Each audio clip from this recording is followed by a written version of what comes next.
On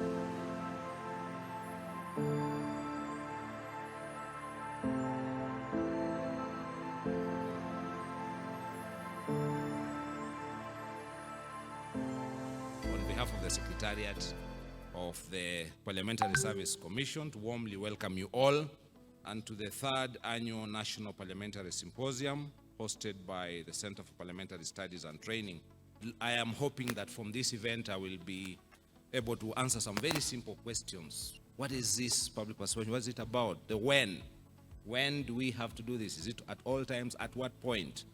Who undertakes public participation? Who is the public? How is it undertaken? By whom is it undertaken? For how long? How much does it cost? Whose bill is public participation?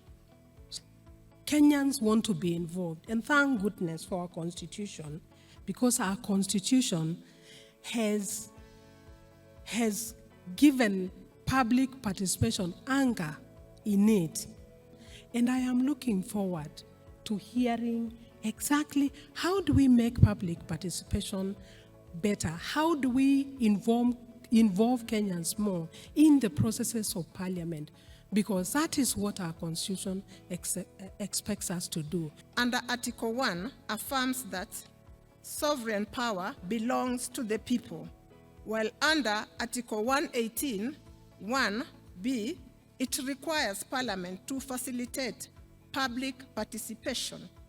In Kenya, public participation is considered a crucial pillar of our constitution.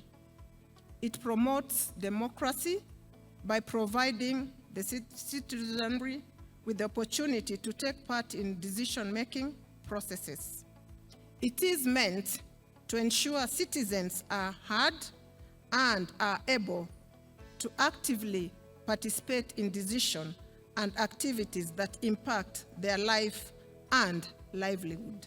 The Constitution of Kenya provides that Parliament shall not bar anyone from participating in public affairs on any ground such as age, race, color, gender, or political affiliation. Article 10, 2A recognizes public participation as one of the national values and principles of governance, therefore. We should probably ask ourselves as legislatures, how effective is that public participation?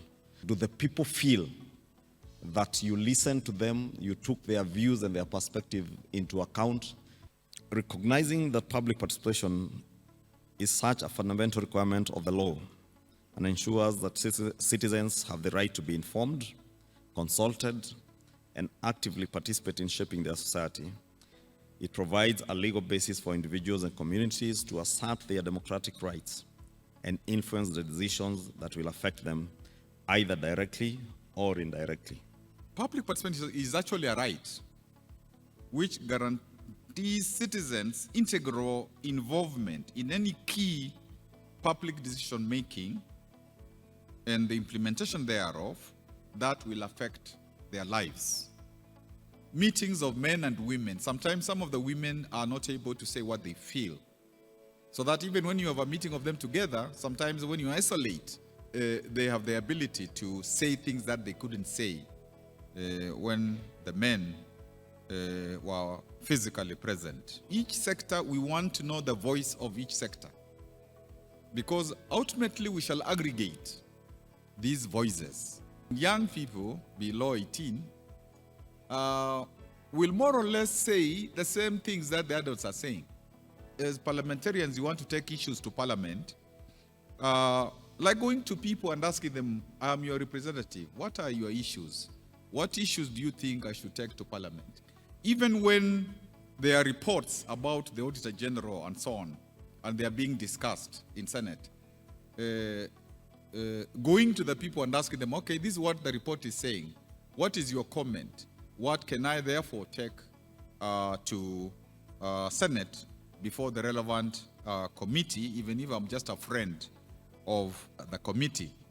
It is essential to create an environment that encourages genuine dialogue and meaningful participation, where the inputs provided by the public are not only considered, but are also effectively incorporated into the decision-making process.